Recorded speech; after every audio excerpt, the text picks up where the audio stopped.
let's move on to Netflix. Neal, not all decisions companies make for the sake of maximizing profits backfire as spectacularly as Reddit's. Yeah. In fact, a recent one made by Netflix seems to be paying off big time. So Netflix has been cracking down on password sharing. They rolled out more stringent rules internationally before bringing it to the US in the past few weeks. Well, we have some data on how users are reacting to those crackdowns, and turns out a lot of them are paying for Netflix now. Data analytics firm Antenna released a report that showed a huge jump in U.S. subscribers for Netflix right as password sharing started getting curbed.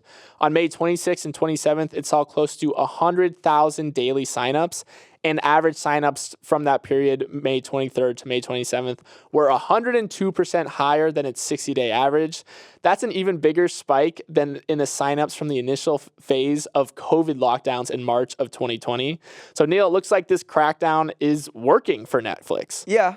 I mean, I was thinking about like whether this is really going to move the needle in any way. Like, is this kind of just like a lump sum payment that you get, and then it's because it's not going to change the long-term growth trajectory of Netflix, right? Well, I mean, you're just like recouping costs that you should have had at the beginning, and everyone's going to sign up who hasn't signed up already, and we're kind of like using another person's account. I think it shows that people really have FOMO about Netflix. Yeah. Netflix still drives like a huge amount of the cultural conversation. You want to be watching the show that everyone else is talking about. And so I do think this is going to be kind of a slower burn where you want to stay in the loop on Netflix. And if you can't watch anymore, right, piggybacking off your parents' account, or actually last time I said that people were piggybacking off their parents' account, a lot of people said, my parents are picking off my account. So whichever way you have it, I do think more people are going to start paying for Netflix. It does show the cachet of Netflix, I agree. And this was just one part of a dual-pronged effort to recoup some costs, boost subscriber growth in this age of like the streaming wars, of a little austerity there. So the other prong was this ad plan, which I think was $6.99 a month that they rolled out recently. That also is going really well. The plan attracted nearly 5 million monthly active users across the globe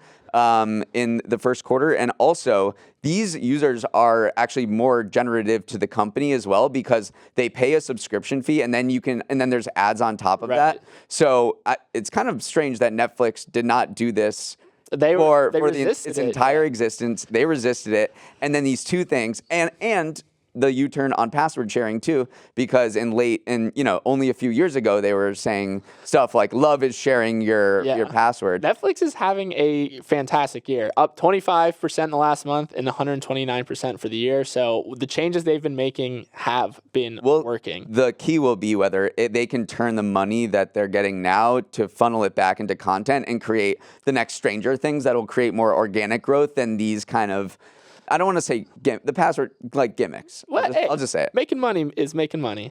Hey, thanks for watching. And if you want more Morning Brew Daily, make sure to hit that subscribe button. And also check out the rest of our episodes wherever you get your podcasts. New episodes drop at 7 a.m. Eastern, Monday through Friday. And you can email us at morningbrewdaily@morningbrew.com.